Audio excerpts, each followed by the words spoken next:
Você já se perguntou por que, mesmo acreditando em Deus, sua vida parece um campo de batalha?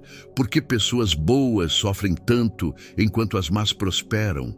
E, principalmente, como conciliar o versículo de Jeremias 29:11?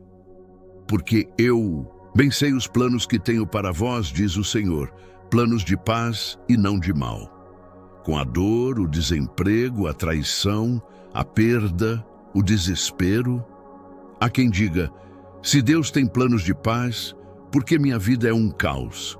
E talvez essa seja uma das perguntas mais sinceras e dolorosas que um ser humano pode fazer. Jeremias 29:11 é um dos versículos mais citados e também um dos mais mal interpretados da Bíblia.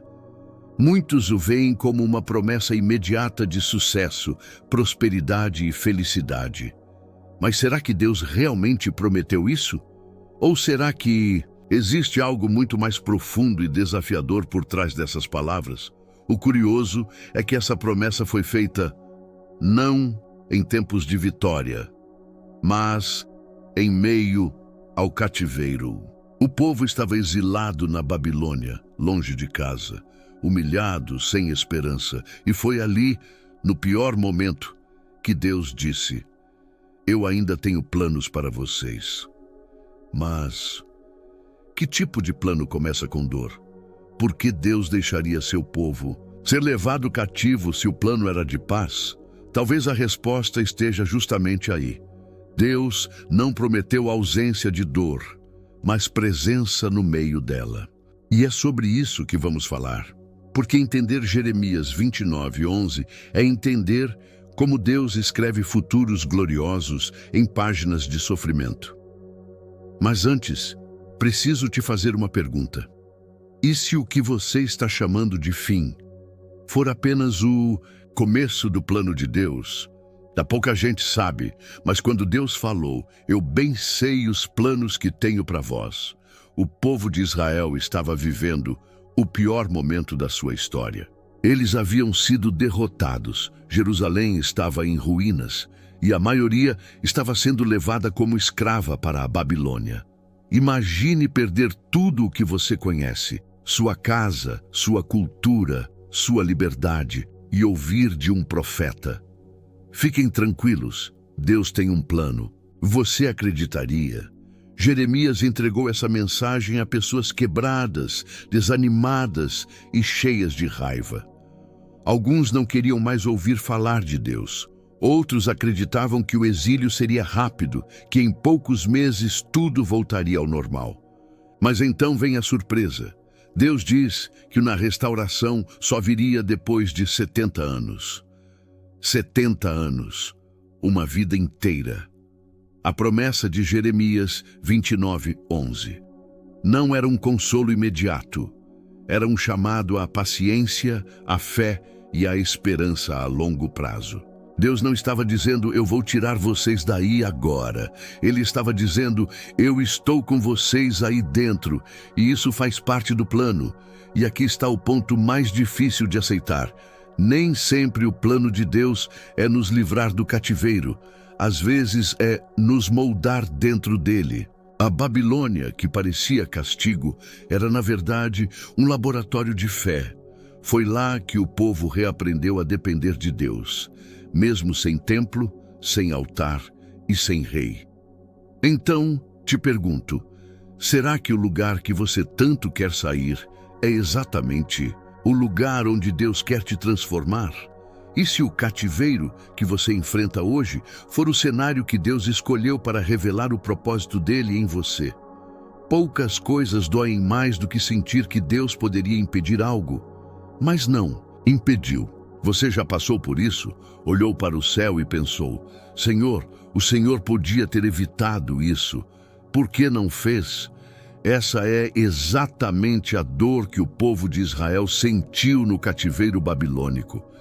Eles sabiam que Deus tinha poder para livrá-los. Já tinham visto o mar se abrir, maná cair do céu, muros caírem com um grito, mas agora Deus estava em silêncio, e o silêncio de Deus é, muitas vezes, o teste mais doloroso da fé.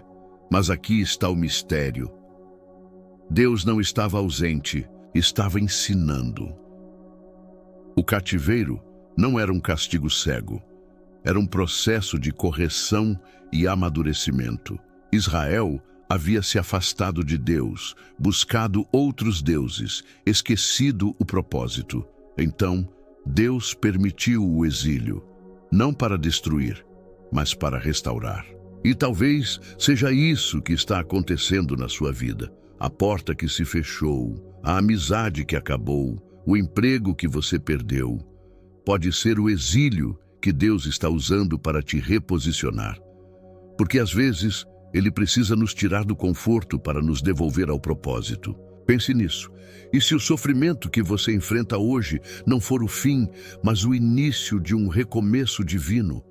Será que você não está chamando de derrota aquilo que Deus chama de treinamento? O mesmo Deus que permitiu o cativeiro também prometeu o retorno. Mas antes do retorno, vinha o aprendizado. Antes da paz, vinha o processo. E talvez o que Deus esteja dizendo a você hoje seja: eu ainda tenho planos, só não terminei de te preparar para eles. Vivemos na era do agora. Queremos resultados rápidos, respostas imediatas, bênçãos sem espera. Mas Deus nunca trabalhou no ritmo da ansiedade humana. E é por isso que Jeremias 29:11 confronta tanto a mentalidade moderna. Porque a promessa de Deus ali não era: eu vou resolver tudo amanhã. Era: eu tenho um plano e ele vai se cumprir no tempo certo.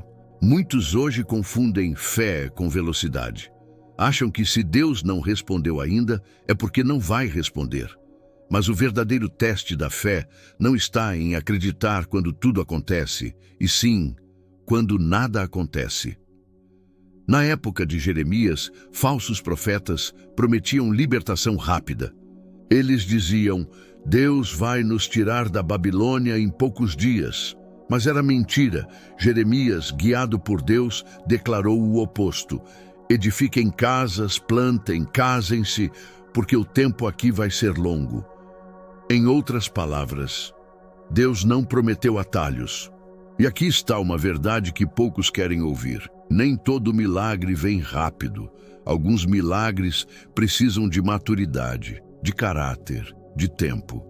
Porque se Deus te desse o que você pede agora, talvez você não estivesse pronto para sustentar o peso da bênção. Então pare e pense. Será que você quer o resultado, mas não o processo?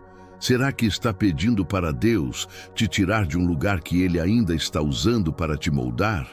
A fé instantânea gera frustração, mas a fé processual gera transformação. E talvez a razão pela qual Deus ainda não mudou a sua situação é porque Ele está usando a sua situação para mudar você.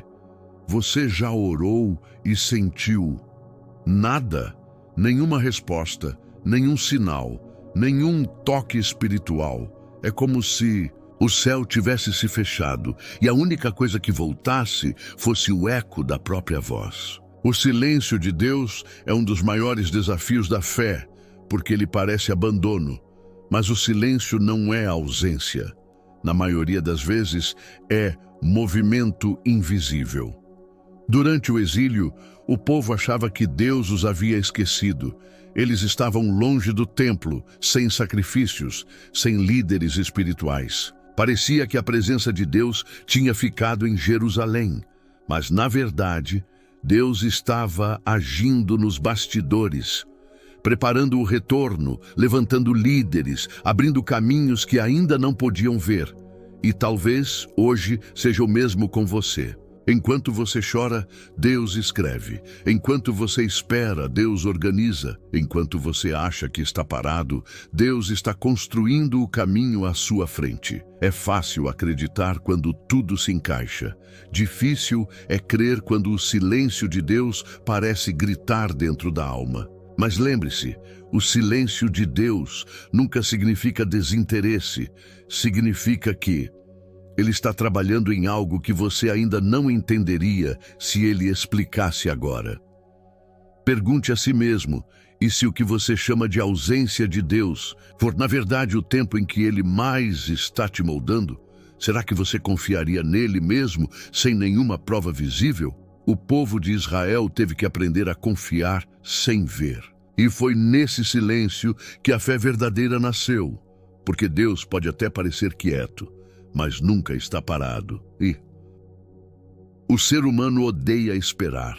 Esperar um resultado, uma resposta, uma mudança, um milagre. Mas Deus, ao contrário de nós, nunca tem pressa. E isso nos desespera, porque nós contamos os dias. E Deus trabalha com eternidade. Quando o povo estava na Babilônia, Deus declarou através de Jeremias que o cativeiro duraria 70 anos. Pense nisso. Uma vida inteira.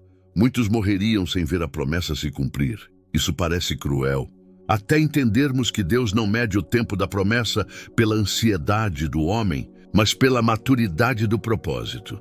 Enquanto o povo queria voltar logo, Deus queria que eles voltassem prontos. E essa é a grande diferença entre o nosso tempo e o tempo dele. Nós queremos a bênção agora. Deus quer que saibamos como viver depois dela. Talvez seja por isso que ele ainda não respondeu algo em sua vida. Não porque esqueceu, mas porque ele está te preparando para não desperdiçar o que vem depois. Deus não atrasa, ele alinha. E o que parece demora, na verdade, é proteção. Pense, será que Deus está te poupando de algo que você ainda insiste em pedir? Será que a espera é o cuidado dele disfarçado de silêncio?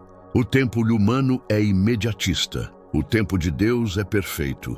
E quando os dois se encontram, quando o seu coração amadurece para receber o que ele já preparou, a promessa finalmente se cumpre. Não porque Deus mudou de ideia, mas porque chegou o tempo certo. Então, se hoje você está esperando, não pense que está parado. Você está sendo preparado. Porque quem aprende a esperar o tempo de Deus vive milagres que o tempo humano jamais conseguiria produzir. Quem nunca fez planos e viu tudo desmoronar? A gente imagina um caminho, sonha, se organiza, ora, e de repente tudo dá errado. Mas será que realmente deu errado? Ou será que Deus apenas trocou a rota? Muitas vezes, o maior conflito da fé não é entre o bem e o mal, mas entre a nossa vontade e a de Deus. Israel também tinha seus planos. Queriam voltar rápido, reconstruir Jerusalém, reerguer o templo. Mas Deus disse, não ainda, fiquem aí. Construam casas, plantem, orem pela cidade que os oprime. Imagina ouvir isso. Deus, eu quero sair daqui. E ele responde, não, é aí que vou te abençoar. Deus nem sempre nos tira do caos. Às vezes, ele transforma o caos no cenário do milagre. Isso fere o ego, quebra o controle, desmonta o roteiro que escrevemos para a nossa própria vida. Mas é nesse ponto que a fé se revela. Você confia em Deus quando ele diz não? A verdade é dura. Nem sempre o plano de Deus combina com o nosso conforto. Ele pode frustrar sonhos, encerrar relacionamentos, fechar portas, não por crueldade, mas por direção, porque ele vê o que nós não vemos. Pense, e se aquilo que você chama de perda for o livramento que vai te salvar lá na frente? E se Deus estiver te protegendo de um futuro que você insistia em construir? Quando o plano de Deus contraria o seu, não é rejeição, é redirecionamento. E o que parece um não hoje pode ser o sim mais poderoso que você receberá na vida. Quando tudo parece perdido, quando o tempo passa e nada muda, a esperança costuma ser a primeira a morrer. Mas Deus, em Jeremias 29:11, faz questão de relembrar: eu bem sei os planos que tenho para vós, planos de paz e não de mal, para vos dar um futuro e uma esperança. Essa palavra foi dita a pessoas que não viam mais saída. E talvez hoje, essa promessa também seja para você. O povo de Israel achava que Deus os havia esquecido, mas Deus nunca esquece. Ele esperou o momento certo para lembrá-los. Eu ainda tenho planos, planos que não foram cancelados pelo cativeiro, nem destruídos pela dor. Planos que atravessam o tempo, o sofrimento e até o desânimo humano. A esperança em Deus não é um sentimento, é uma escolha, é olhar para o caos e dizer: ainda assim, eu confio, porque quem confia não precisa entender o caminho, apenas saber quem está conduzindo. E o mais bonito é que mesmo quando a esperança humana acaba, a divina continua. Deus não depende do nosso otimismo para agir. Ele trabalha mesmo quando não acreditamos mais. E é por isso que tantos milagres acontecem. Quando a fé parece morta. Porque é ali que a graça toma o controle.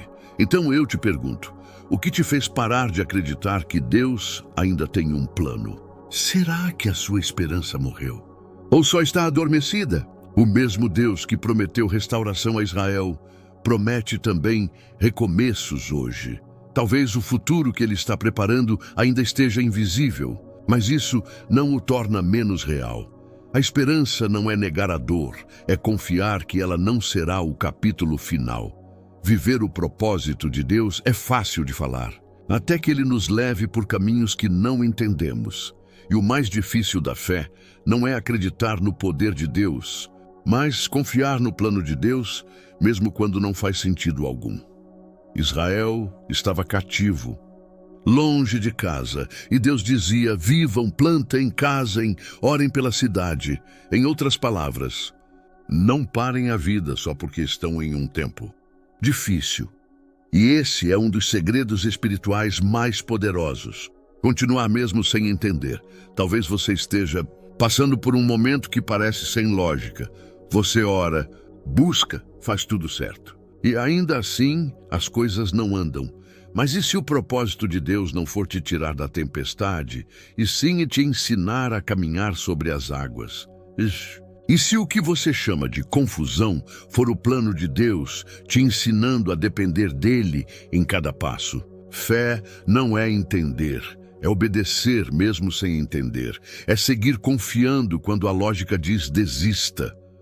Porque o propósito de Deus nunca foi sobre conforto, foi sempre sobre transformação. Pense, será que você não está esperando entender para só depois agir?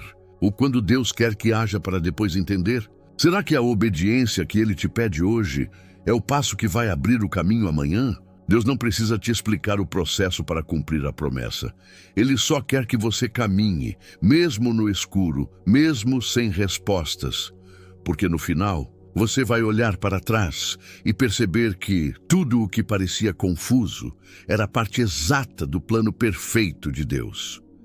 Depois de tudo, o povo de Israel voltou. Jerusalém foi reconstruída, o templo se ergueu novamente. E a promessa de Deus se cumpriu exatamente como ele disse.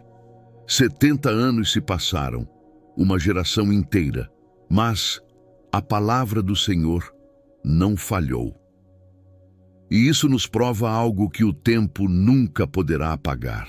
Deus sempre cumpre o que promete, mesmo que leve uma vida inteira. Talvez você ainda esteja no meio do seu exílio. Nada faz sentido. O silêncio de Deus parece pesado e a espera te cansa. Mas ouça isso. Se Deus prometeu, a história ainda não terminou. A promessa não tem data de validade. E o plano de Deus não se perde no caminho, mesmo que tudo ao redor pareça ruína.